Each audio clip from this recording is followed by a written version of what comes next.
ഇരുട്ട് നിറഞ്ഞ രാത്രി, നിഴലിൽ മറഞ്ഞിരിക്കുന്ന രഹസ്യങ്ങൾ, അലയുന്ന ആത്മാക്കൾ ചെയ്യും അതിന്റെ ജോലികളെ.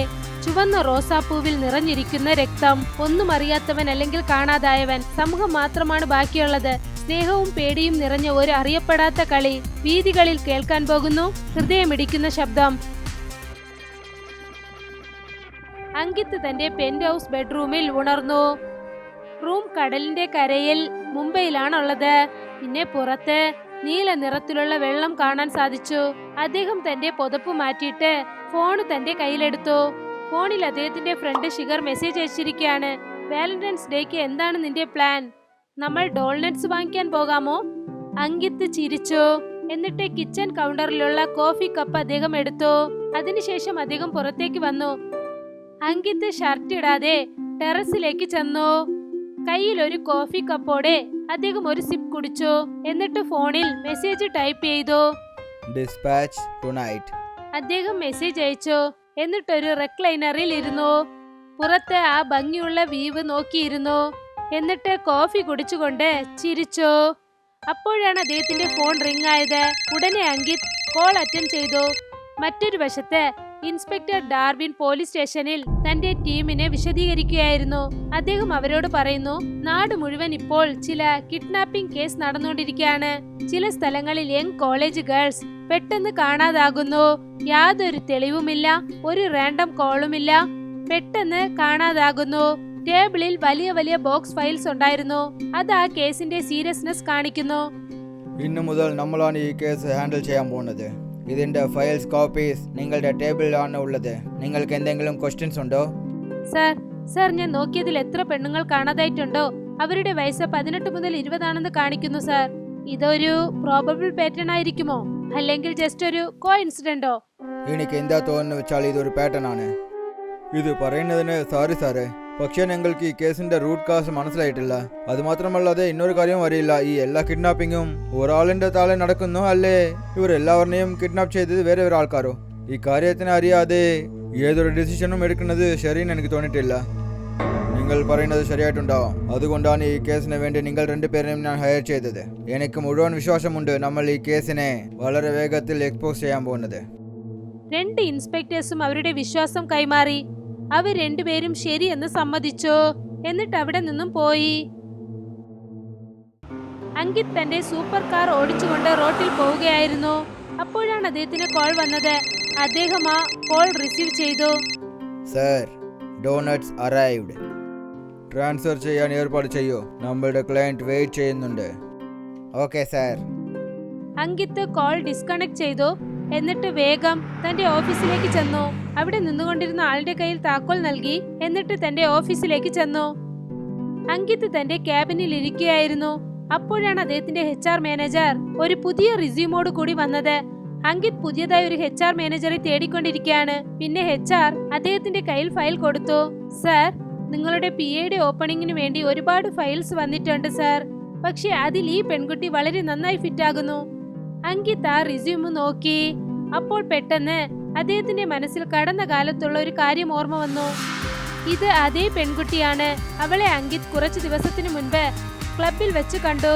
അവളുടെ ഭംഗി അദ്ദേഹത്തെ വല്ലാതെ ആകർഷിച്ചു. എന്നിട്ട് അദ്ദേഹം ചിന്തിച്ചു നോക്കി, അന്ന് രാത്രി അവൾ പെട്ടെന്ന് എങ്ങനെ കാണാതായെന്ന്. അങ്കിത് റിസ്യൂമിലുണ്ടായിരുന്ന ആ പെണ്ണിനെ വളരെ ശ്രദ്ധിച്ചു നോക്കി. അവളുടെ ഭംഗി അദ്ദേഹത്തെ വല്ലാതെ ആകർഷിച്ചു. അദ്ദേഹം ചിന്തിച്ചുകൊണ്ടിരിക്കുകയായിരുന്നു. അപ്പോഴാണ് HR മാനേജർ അദ്ദേഹത്തോട് എന്തോ പറഞ്ഞത്. സർ, നല്ല പെൺകുട്ടി പോലെ തോന്നുന്നു. ഓക്കെ, ഇന്റർവ്യൂ ഷെഡ്യൂൾ ചെയ്യൂ. She is here actually. If you want ഞാൻ ഇപ്പോൾ തന്നെ അവളെ അയക്കാം. ഷുവർ, അയച്ചേക്ക്. HR മാനേജർ ശരിയെന്ന് സമ്മതിച്ചു. എന്നിട്ട് അവിടെ നിന്നും പുറപ്പെട്ടു പോയി. അങ്കിത് വേഗം തന്റെ ഡ്രായിൽ നിന്നും ഒരു സ്പ്രേ ബോട്ടിൽ കയ്യിലെടുത്തു. എന്നിട്ട് അത് സ്പ്രേ ചെയ്തു. അദ്ദേഹം തന്റെ ഫോൺ എടുത്തു. എന്നിട്ട് തന്റെ തലമുടി ശരിയാക്കി. പിന്നെ ആ ക്ഷണം തന്നെ കഴിയുന്നത്ര പെർഫെക്റ്റ് ആയി കാണിക്കാൻ അദ്ദേഹം ശ്രമിച്ചു. അദ്ദേഹം സന്തോഷത്തോടെ ഇരുന്ന ഉടൻ തന്നെ ആ പെണ്ണകത്തേക്ക് വന്നു. ആ പെൺകുട്ടി കതക് തട്ടി. ഉടനെ അങ്കിത് തന്റെ സന്തോഷം മറയ്ക്കാനായി ശ്രമിക്കുകയായിരുന്നു. ആ പെണ്ണ് അദ്ദേഹത്തിന്റെ ക്യാബിനിലേക്ക് കടന്നു വന്നു. അവൾ ചുവന്ന നിറത്തിലുള്ള ഔട്ട്ഫിറ്റ് ഇട്ടിരിക്കുകയാണ്. ഷർട്ട്, ലേസർ, പിന്നെ സ്കേർട്ട് ഇട്ടിരിക്കുന്നു. കയ്യിൽ ബ്ലാക്ക് കളറിലുള്ള ഫയലുണ്ട്. അങ്കിത് അവളെ നോക്കി. എന്നിട്ട് മുൻപിലുള്ള ചെയറിൽ ഇരിക്കാനായി അവളോട് പറഞ്ഞു. ആ പെണ്ണ് മുൻപിലോട്ട് ചെന്നു. എന്നിട്ട് തന്റെ സീറ്റിൽ ചെന്ന് അവൾ ഇരുന്നു. Good afternoon sir. Good afternoon. നിങ്ങളുടെ പേരെന്താ? ആയിഷ. സോ ആയിഷ, നിങ്ങളെ പറ്റി പറയൂ. ആയിഷ പറയാൻ തുടങ്ങി. അവൾ ആത്മവിശ്വാസമുള്ളവളാണ്, പിന്നെ വളരെ കാമും പ്രൊഫഷണലുമാണ്. ഉടനെ അങ്കിത് മുഴുവനായി അവളുടെ കാഴ്ചയിൽ തന്നെ നഷ്ടപ്പെടുത്തി. അവൾ സംസാരിച്ചുകൊണ്ടേയിരുന്നപ്പോൾ അങ്കിത് എണീറ്റു. അദ്ദേഹം ടേബിളിന് മുൻപിൽ നിന്നും എണീറ്റ് അവിടെ നിന്നു. അവളെ സൂക്ഷിച്ചു നോക്കി. അവളുടെ കാഴ്ചയിൽ ഒരു വിചിത്രമായ ആഴമുണ്ടായിരുന്നു. What happen sir? നമ്മൾ രണ്ടുപേരും ഇതിന് മുൻപ് തന്നെ മീറ്റ് ആയെന്ന് നിങ്ങൾക്ക് തോന്നിയിട്ടില്ലേ? I don't get it. Come on Aisha, ഞാൻ നിന്നെ ഫൺ ടൈം ക്ലബിൽ ലാസ്റ്റ് വീക്ക് തന്നെ മീറ്റ് ചെയ്തു. ഐ എം ഷുവർ നീയും എന്നെ കണ്ടിട്ടുണ്ട്. പക്ഷേ പെട്ടെന്ന് നീ അവിടെ നിന്ന് കാണാതെ പോയി. എന്തിനാ? വെൽ, ചില കാര്യങ്ങൾ ഇങ്ങനെ ഇരിക്കാറുണ്ട്. അത് ഓഫീസിൽ സംസാരിക്കാൻ പാടില്ല. Oh really? Then you never know. മിക്കവാറും ഈ ചോദ്യത്തിനുള്ള ഉത്തരം കിട്ടാൻ വേണ്ടി നിങ്ങൾ കുറച്ച് വെയിറ്റ് ചെയ്യേണ്ടി വരും. Is it? But make sure എന്നെ കൊണ്ട് ഒരുപാട് സമയം വെയിറ്റ് ചെയ്യാൻ പറ്റില്ല. So I am a hired? അതിനു വേണ്ടിയും എന്നെ കൊണ്ട് വെയിറ്റ് ചെയ്യാൻ പറ്റില്ല. ഐഷ എണീറ്റ് അങ്കിത്തിനടുത്തേക്ക് ചെന്നു. അവരുടെ മുഖത്തിനിടയ്ക്ക് ഒരേ ഒരു ഇഞ്ച് ദൂരമേ ഉണ്ടായിരുന്നുള്ളൂ. അവൾ പതുക്കെ തന്റെ കൈ ഉയർത്തി. എന്നിട്ട് അവളുടെ വിരൽ അവന്റെ ചുണ്ടത്ത് ചെറുതായി വെച്ചു. ഹോൾഡ് യുവർ ഹോസസ് സ്വീറ്റി, അതിനിയും സമയമുണ്ട്.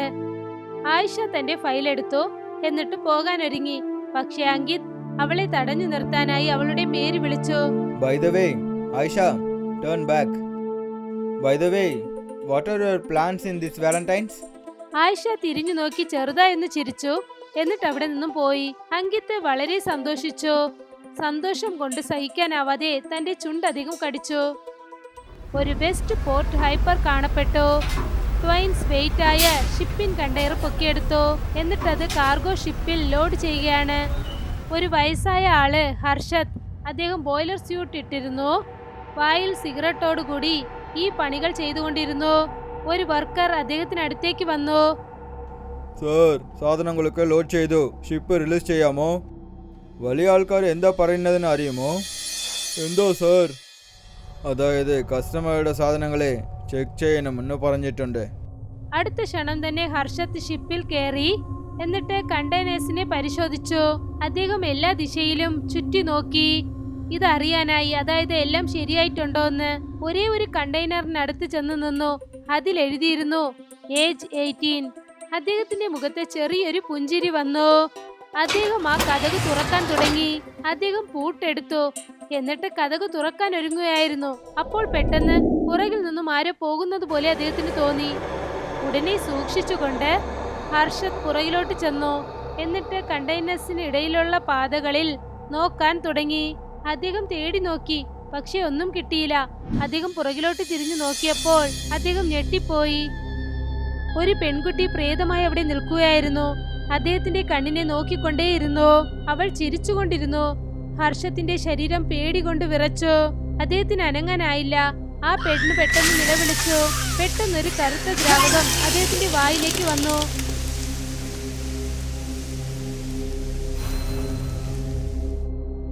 അടുത്ത ദിവസം രാവിലെ അങ്കിത് ഒരുപാട് മോണിറ്റേഴ്സിന് നടുക്ക് നിൽക്കുകയായിരുന്നു.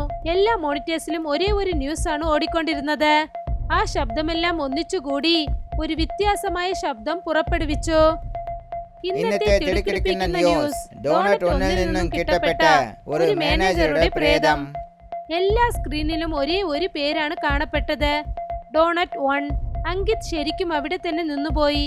ന്യൂസ് നോക്കിക്കൊണ്ടേയിരുന്നു. അദ്ദേഹം തന്റെ ഫോൺ കയ്യിലെടുത്തു. ആർക്കോ ഫോൺ ചെയ്യാൻ തുടങ്ങി. ഒരു കണ്ടെയ്നർ പോലും തുറക്കാൻ പാടില്ല. മറ്റുള്ള കാര്യങ്ങൾ ഞാൻ നോക്കിക്കോളും. അന്ന് തന്നെ അങ്കിത് പ്രസ് കോൺഫറൻസിലേക്ക് ചെന്നു. അവിടെ പോലീസ് ഇൻസ്പെക്ടേഴ്സ് മുൻപേ തന്നെ ഇരിക്കുകയായിരുന്നു. ഇൻസ്പെക്ടർ ഡാർവിൻ അദ്ദേഹത്തെ സ്വാഗതം ചെയ്തു. ഒപ്പം തന്നെ മറ്റുള്ള ഓഫീസേഴ്സും അങ്കിത് തല അനക്കി എല്ലാവരുടെ സ്വാഗതവും സ്വീകരിച്ചു. എന്നിട്ട് തന്റെ സീറ്റിൽ ചെന്നിരുന്നു. ടേബിളിൽ ഒരുപാട് ന്യൂസ് മൈക്രോഫോൺസ് ഉണ്ടായിരുന്നു. സ്റ്റേജിന് മുൻപിലായി ഒരുപാട് റിപ്പോർട്ടേഴ്സ് ചെയറിലിരിക്കുകയായിരുന്നു. വളരെ ശ്രദ്ധയോടെ എല്ലാവരും കാത്തുകൊണ്ടേയിരുന്നു. സർ, ഇന്നലെ ന്യൂസിൽ നിങ്ങളുടെ ഒരു മാനേജർ ചത്തുപോയിട്ടുണ്ട്. ഇതിനെപ്പറ്റി നിങ്ങൾ എന്താ പറയുന്നത്? അത് കേട്ട് എനിക്ക് വെറുതെ തോന്നുന്നു. പിന്നെ അദ്ദേഹത്തിൻ്റെ കുടുംബത്തിന് ആവശ്യമുള്ള എല്ലാ സഹായങ്ങളും ഞങ്ങളുടെ കമ്പനി അറേഞ്ച് ചെയ്യും. എന്ന് വെച്ചാൽ നിങ്ങൾ പൈസ കൊടുത്ത് ആ കുടുംബത്തിൻ്റെ വായടക്കണമെന്ന് നോക്കുന്നു? ഞങ്ങൾ ഒരുപാട് കേട്ടിട്ടുണ്ട്, അതായത് നിങ്ങളുടെ ഷിപ്പിലെ സേഫ്റ്റി പ്രോട്ടോകോൾസ് ആരും ഫോളോ ചെയ്യില്ല എന്ന്. This is nonsense. We are compiled with all the required safety systems. നിങ്ങൾ ഏതൊരു കണ്ടെയ്നറും ഇൻസ്പെക്ഷൻക്ക് അയച്ചിട്ടില്ല. അതിൻ്റെ അർത്ഥം എന്താണ്? അതായത് ഷിപ്പിൽ നിങ്ങൾ എന്താ ചെയ്യുന്നത് അതിനെപ്പറ്റി ആൾക്കാർക്ക് അറിയാൻ പാടില്ല എന്ന് വിചാരിക്കുന്നു? ഇൻസ്പെക്ടർ ഡാർവിൻ കുനിഞ്ഞു. എന്നിട്ട് ആ കാര്യം കട്ട് ചെയ്തു. ഞാൻ നിങ്ങളെ റിക്വസ്റ്റ് ചെയ്യുന്നു, നിങ്ങളുടെ ക്വസ്റ്റ്യൻസ് വളരെ ശ്രദ്ധയോടെ കേൾക്കണം.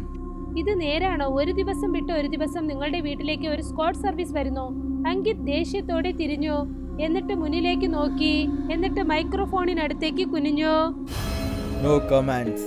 The conference is urgent. Ankit എണീറ്റു. എന്നിട്ട് ദേഷ്യത്തോടെ പുറത്തേക്ക് ചെന്നു.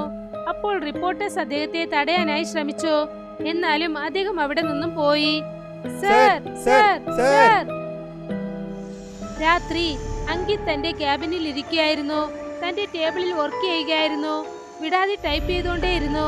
അപ്പോഴാണ് ഐഷ അവിടേക്ക് വന്നത്. കയ്യിൽ ഒരുപാട് ഫയൽസോട് കൂടി. ആ ഫയൽസ് അവൾ ടേബിളിൽ കൊണ്ടുവന്ന് വെച്ചു. ഉടനെ അങ്കിത് അവളെ നോക്കി. ഇനിയും എത്ര സമയം പണിയെടുക്കും സർ? ഡോണറ്റ് 1 കേസ് കാരണം ഞാൻ വളരെ ടെൻഷനായിരിക്കുന്നു. Why don't you rest a little? Maybe with me? Really? Rest എടുക്കുന്നത് എനിക്ക് ഇഷ്ടപ്പെടില്ല. പക്ഷേ നീ പറഞ്ഞാൽ എന്നെ കൊണ്ട് അത് ചെയ്യാൻ പറ്റും. വിശ്രമം എല്ലാവർക്കും ആവശ്യമാണ്, പക്ഷേ സാഹചര്യം വേണം. അങ്കിത് എണീറ്റു. ഐഷയുടെ ഇടുപ്പ് തന്റെ കൈകൾ കൊണ്ട് കെട്ടിപ്പിടിച്ചു. സാഹചര്യവും ഉണ്ട്, സമ്മതവും ഉണ്ട്.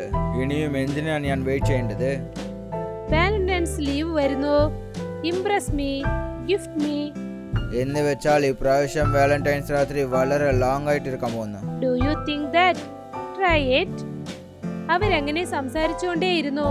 ആ രാത്രി അവരെ കടന്നു ചെന്നു.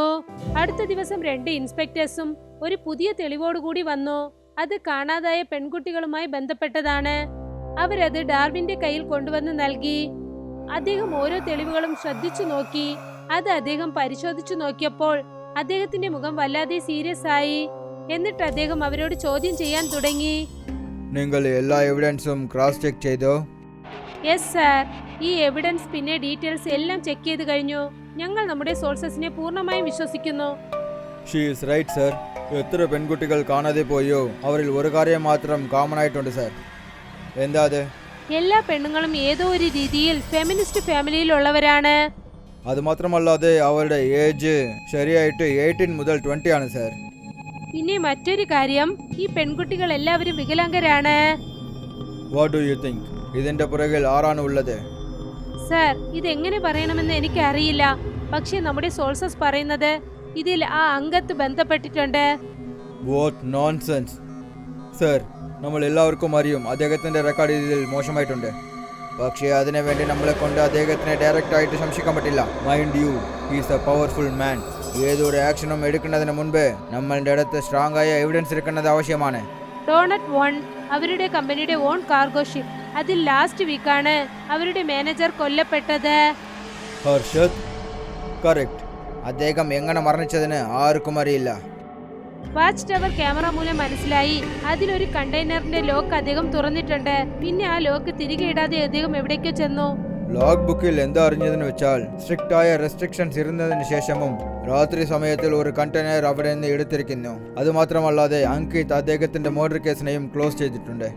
സോ യു മീൻ ആ കണ്ടെയ്നർസിൽ പെൺകുട്ടികൾ ഉണ്ടായിരുന്നു? I believe. I trust you both, but you need to slow down. അങ്കിത്തിനെ എൻക്വയറി ചെയ്യുന്നതിന് മുൻപ് നമ്മളുടെ അടുത്ത് എല്ലാ എവിഡൻസും ഉണ്ടാവണം. ആ എവിഡൻസുകൾ സ്ട്രോങ് ആയിട്ടുണ്ടാവണം. ഡാർവിൻ എണീറ്റു. ഒന്നും പറയാതെ അദ്ദേഹത്തിന്റെ റൂമിലേക്ക് അദ്ദേഹം ചെന്നു. 2 ഓഫീസേഴ്സും മാറി മാറി നോക്കിക്കൊണ്ടേ നിന്നു. അങ്കിത് പോർട്ട് ഹാർബർ റെയിലിംഗിനടുത്ത് നിൽക്കുകയായിരുന്നു. കുറച്ചു സമയത്തിനകം ഒരറിയാവുന്ന നിഴൽ അദ്ദേഹത്തിനടുത്തേക്ക് വന്നു. അത് അദ്ദേഹത്തിനടുത്തേക്ക് വന്നു നിന്നു. ഏത് ന്യൂസാണ്? You are in danger. What do you mean? അടുത്ത ക്ഷണം തന്നെ മനസ്സിലായി അത് മറ്റാരുമല്ല, അത് ഡാർവിൻ ആണെന്ന്. അടിപൊളിയായിട്ടുണ്ട് സാറേ. ഇതുപോലെ കൺഫ്യൂസ് ആയ പ്രശ്നങ്ങൾ കേൾക്കുമോ? എൻ്റെ വിശ്വാസം കാരണം നിങ്ങൾക്ക് എത്ര ലാഭം കിട്ടുമെന്ന് എനിക്ക് നന്നായിട്ട് അറിയും. കുറച്ച് ഷെയറിനെ എനക്കും തന്നേക്ക് സാറേ. 10% ഓഫ് ദ പ്രോഫിറ്റ്. ബട്ട് ശ്രദ്ധിച്ചോളൂ, നാളെ രാവിലെ വിടിയുന്നതിന് മുൻപ് ഈ ഷിപ്പ് ഈ പോർട്ടിനെ വിട്ട് പുറത്തേക്ക് പോയിരിക്കണം. ഡാർവിൻ ആത്മവിശ്വാസത്തോടെ ചിരിച്ചു. എന്നിട്ട് അവിടെ നിന്നും പോയി. പിന്നെ അങ്കിത് അവിടെ തന്നെ നിൽക്കുകയായിരുന്നു.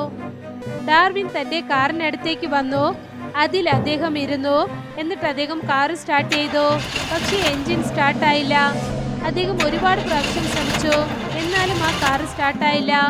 അതേ സമയത്ത് അങ്കിത് വളരെ വേഗതയിൽ കാർ ഓടിച്ചുകൊണ്ടുവന്നു. മുഖത്ത് ചിരിയും കാറിന്റെ സീറ്റിൽ ഒരു ബൊക്കയും വെച്ചിരുന്നു. അദ്ദേഹത്തിന്റെ കാറ് നേരെ ചെന്ന് ഫുട്പാത്തിൽ നിന്നുകൊണ്ടിരുന്ന ഒരു പെണ്ണിനടുത്ത് നിന്നു. അവൾ മറ്റാരുമല്ല, അവളാണ് ആയിഷ. അവൾ കാറിൽ കയറിയിരുന്നു. Nice car. ഇനിയും കുറേ നല്ല കാര്യങ്ങൾ കാണേണ്ടത് ബാക്കിയുണ്ട്. അങ്കിത് അവളെ നോക്കി ചിരിച്ചു. എന്നിട്ട് കാർ ഓടിച്ചു. പോകുന്ന വഴിയിൽ അങ്കിത് അവളോട് ചോദിച്ചു, so your place are mine?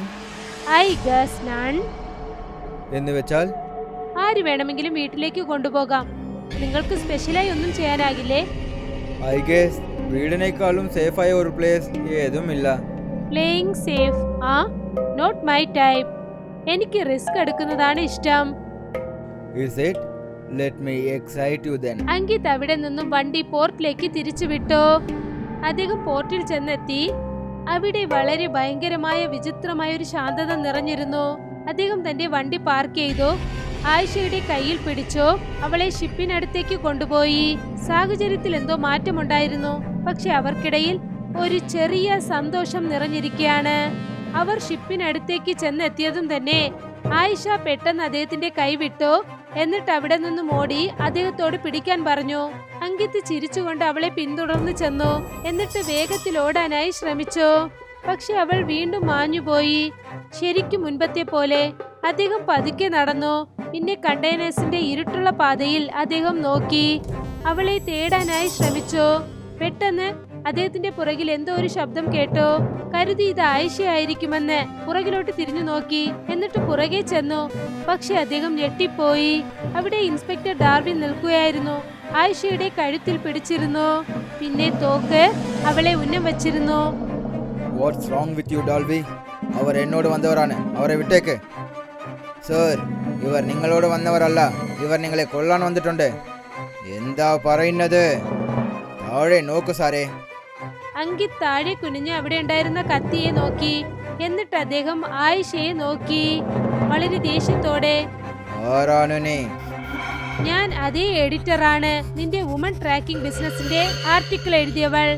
പക്ഷെ നീ എന്നെ കൊല്ലാനായി ശ്രമിച്ചു. വ്യത്യാസം എന്തെന്നാൽ മരിച്ചത് ഞാനല്ലായിരുന്നു, അവൾ എന്റെ ട്വിൻ സഹോദരി. നീ ശാന്തനായി. ഞാൻ അങ്ങനെ ഇരിക്കില്ല. ഞാൻ നിന്നോട് പ്രതികാരം ചെയ്തിരിക്കും. വിട് എന്നെ, വിട്. അങ്കിത് ചെറുതായി തലയനക്കി. പിന്നെ അദ്ദേഹത്തിന്റെ മുഖത്ത് ഒരു ആഴമായ ചിരി വന്നു. നീ നിന്നെ എക്സ്പോസ് ചെയ്തിട്ടുണ്ട്, പക്ഷേ ഒരു തെറ്റ് ചെയ്തിട്ടുണ്ട്. എന്റെ ബിസിനസ് വുമൺ ട്രാഫിക്കിങ്ങിനേക്കാളും വളരെ മേലെയാണ്. അതെല്ലാം വളരെ ചെറിയ തെറ്റാണ്. പക്ഷേ എന്റെ ശരിക്കുമുള്ള ജോലി മോർഫിംഗ് സപ്ലൈ ആണ്. ഒരു കാര്യം അറിയുമോ? ചെറിയ പെൺകുട്ടികൾ എന്താണെന്ന് അറിയുമോ? അപ്പോഴാണ് സെക്യൂരിറ്റി ചെക്കിങ്ങിൽ വളരെ ഈസി ആയിട്ടുണ്ടാവും. അതിനുശേഷം ജോലി കഴിഞ്ഞതിന് ശേഷം അവരെ ക്ലിയർ ചെയ്യുന്നതും വളരെ ഈസി. അതിനെ എങ്ങനെ പറയാനാ?